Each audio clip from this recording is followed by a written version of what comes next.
서울 같은 경우는 뭐 절반 수준 50% 60% 수준밖에 안 되는데 주변 시세 무슨 100% 소리하고 있어. 말도 안 되는 소리하고 있어.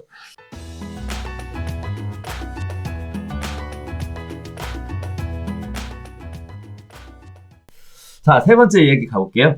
수도권 민간택지 분양가 상한제 주택의 거주 의무 기간이 확정이 됐습니다. 전매 제한 기간 중에 LH에 되팔 때는 보유 기간이 길면 값을 더 쳐서 매입해준다라고 얘기하는데요. 관련된 내용이 입법 예고된 상황입니다.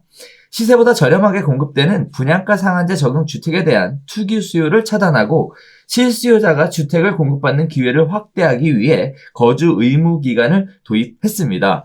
전매 제한 기간이나 거주 의무 기간 중 거주를 이전하려는 경우에는 LH공사에 되팔아야 하는데요. 자, 수도권 분양가 상한제 대상 주택에 대해 5년 내에서 거주 의무 기간을 설정할 수 있도록 주택법이 개정이 되어서 내년 2월 19일에 시행된 예정인데 관련돼서 5년 이내에 대한 세부 내용이 정해지지 않았었습니다. 근데 이번에 입법 예고하면서 정해졌는데요. 수도권 분양가 상한제 대상 주택의 거주 의무 기간이 민간 택지는 2에서 3년, 공공 택지는 3에서 5년으로 정해졌고요. 민간 택지에서 분양 가격이 인근 지역 주택 매매 가격의 80% 미만이면 3년, 분양 가격이 인근 지역 매매가의 80% 이상이면 80% 이상, 100% 미만이면 2년. 자, 그다음에 공공 택지에서는 또 여러 가지 밑에 보이시는 표에 요약을 해놨으니까 한번 보시면 될 것 같아요. 자, 그리고 수도권 분양가 상한제 대상 주택의 전매 제한 기간은 투기과열 지구는 5에서 10년, 그 외 지역은 3에서 8년, 생업상 사정을 인정받으면 전매 제한 기간 내에도 매각을 할 수가 있는데요. 그 사유에 대해서도 여러 가지 얘기들이 나와 있습니다. 또 두 번째입니다. 전매 제한 기간 내 생업상 이유로 주택을 처분해야 할 때 LH가 매입하게 되는데 분양가와 주변 시세의 차이, 보유 기간에 따라 매입 금액도 다르게 한대요. 분양한 금액으로 그냥 사는 게 아니라 수분양자가 주택을 전매 제한 기간 내 처분해도 다소 장기 보유했다면 값을 더 쳐주겠다라는 얘기입니다. 또한 거주 의무 기간 중 해외 체류, 근무, 생업 등의 목적으로 다른 지역으로 이주하는 등 부득이한 사유가 있는 경우는 거주한 것으로 간주해주겠다라고 얘기하고요. 또 세종시 행정기관 종사자를 대상으로 한 특별공급주택의 전매 제한 기간도 투기과열지구는 현행 5년에서 8년, 그 외 지역은 3에서 5년으로 강화를 했다라고 얘기를 해요. 자, 지금 보면 투기 수요를 차단하고 실수요자에게 주택 공급 기회를 확대하고자 분양가 상한제라는 걸 만들어놨고요. 그리고 동시에 거주 의무 기간에 대해서 정해놨죠. 거기에 따라 의무 기간들이 이제 어떻게 된다. 자, 의무 기간, 보유 기간, 거주 의무 기간 이것들을 채우지 못하면 LH 팔아야 되는 상황인데 그동안엔 기간도 확정이 안 돼 있었고 또 얼마에 팔아야 되는지에 대해 얘기도 없었는데요. 이 부분들이 정리가 된 거예요. 네. 이렇게 하면 구체적으로 이제 내년 2월 19일에 시행이 되기 준비를 다 끝난 것 같은데요. 자, 이런 것들이 만들어지게 되면 원래 원칙은 뭐냐면 분양가 상한제를 시행하고 동시에 보유기간, 거주 의무기간이라는 걸 둔 이유는 하지 말라는 거잖아요. 그 투기를 하지 말라라는 차원에서 진행을 한 거죠. 특히 분양권 전매 이런 거 하지 말라고 시작을 해놓은 건데 지금 분양가 상한제 때문에 가격 차이가 워낙에 많이 갭이 벌어져 있는 상황이라서 오히려 지금 청약 당첨자들이 새로운 투기 세력 아니냐, 만점자 나왔다, 이런 얘기들이 나오고 있는데, 자, 이 내용 어떻게 보셨습니까? 그러니까 이번 내용은 그거죠. 이 거주요건, 그러니까 이 분양권이라고 하는 게, 그러니까 이 아파트 분양이라고 하는 게 사실 제가 생각할 때 부동산 투자의 꽃이에요. 제일 쉬워. 그렇지. 제일 어렵지 않아. 제일 가수요가 많이 생기고. 왜냐하면 분양이라고 하는 게 대금 지급이 보통 계약금 10%에 중도금 60%, 10% 나눠씩 내고 입주할 때 가서 40% 더 내고 또는 계약금 20%, 중도금을 70%에서 하든가 이렇게 나눠가지고 내잖아요. 그래서 보통은 계약금 정도 걸고 중도금 대출 받아가지고 끌고 갈 수 있기 때문에 그거 하나 새 아파트를 받을 수 있는 권리가 되는 거잖아요. 이게 주식에서 얘기하는 선물이나 옵션 같은 그런 개념이거든요. 만약에 투자 측면에서 바라보면 10억짜리 집을 1억만 갖고 소유자가 돼서 10억이 있으면 사실 분양권을 10개도 받을 수가 있는 거예요. 그럼 집값이 10개가 올라가면 10개의 가격을 먹을 수가 있는 거지. 떨어지면 그 반대지만. 그러니까 그만큼 기회도 있지만 리스크도 있는 건데, 이게 보통 분양권은 결국 지어지는 게 새 아파트가 되는 거잖아요. 그러니까 새 아파트가 될 권리를 그렇게 많이 가지면 이 동네 집값이 새 아파트가 리딩을 해나갈 거고 많이 올라간다. 지금 가장 많이 먹을 수 있는 거지. 그래서 항상 부동산 장이 죽어 있다가 다시 살아날 때, 반등할 때 제일 먼저 치고 올라가는 게 분양권입니다. 그렇죠. 선수들이 분양권 장에 가서 분양권을 막 사죠. 이제 그런데 규제가 시작되면 제일 먼저 칼날을 치는 게 바로 분양권입니다. 2000년대 초반의 상승장에서 투기과열지구라는 개념을 도입한 이유가 이 분양권 전매를 막기 위해서요. 제일 먼저 출발했죠. 분양권, 그 다음 재건축. 재건축도 새 아파트가 될 수 있는 거니까.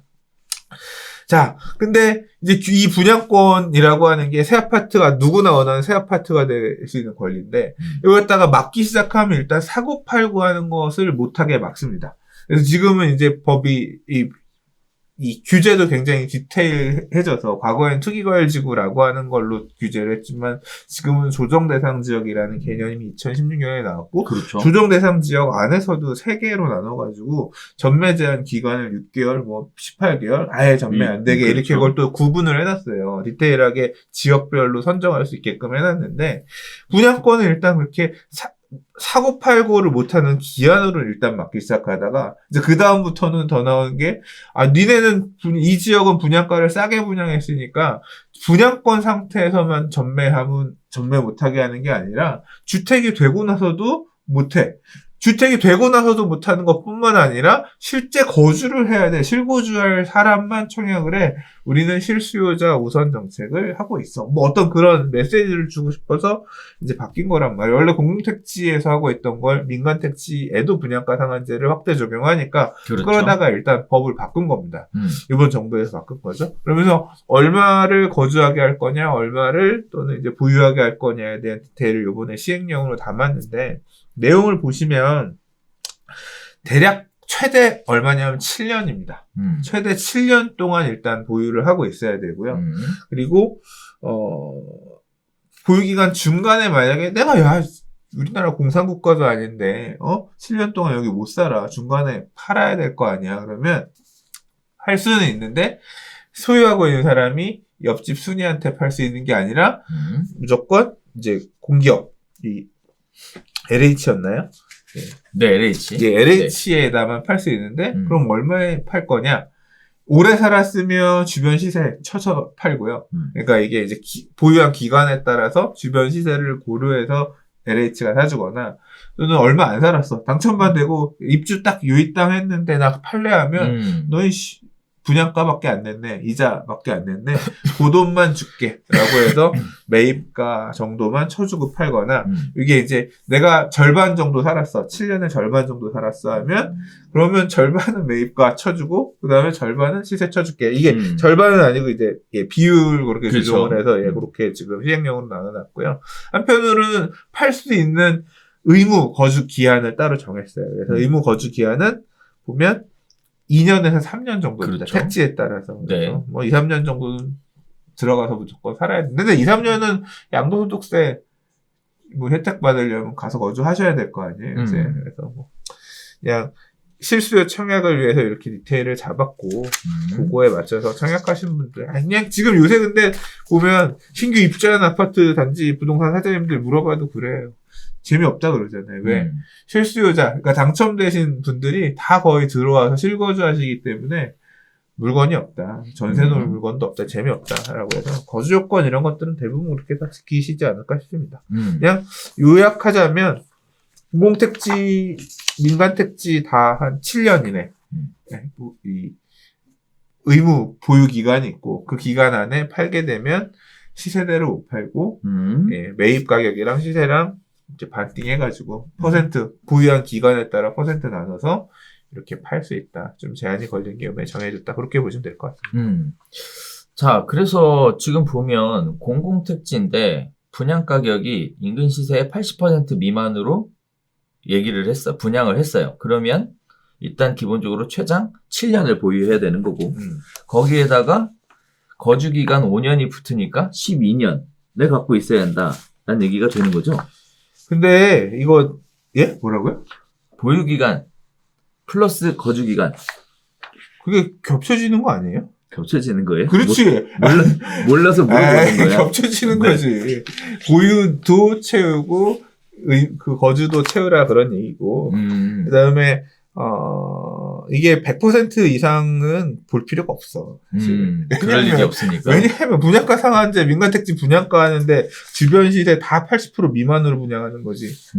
지금 허가 분양가 규제하더라도 서울 같은 경우는 뭐 절반 수준, 50%, 60% 수준밖에 안 되는데 주변 시세 무슨 100% 소리하고 있어. 말도 안 되는 소리하고 있어. 그러면 어떻게 보면 더 그 청약을 기대하시는 분들에게 더 기회가 좋아진 거네요. 그러니까 실수요자분들한테는 좋겠죠. 난 강남에 분양 나와, 대여가 나와. 난 강남에 들어가서 실거주 못하겠다 싶으신 분들이 이제 가라로 청약하고 가라란다. 그러니까 뭐 실제 거주 의사도 없으면서 들어가시는 분들은 적겠죠. 없다고는 말 못해. 또 야 가서 뭐 어떻게 당첨만 되면 가서 그때 주소만 놓고 어떻게 뭐 이렇게 좀 할 수 있지 않겠냐 이런 생각으로 일단 넣고 보자는 분명히 있을 거야. 그런 거를 잘 걸러내는 거는 또 이제 정책 뭐 알아서 하실 몫이죠. 네.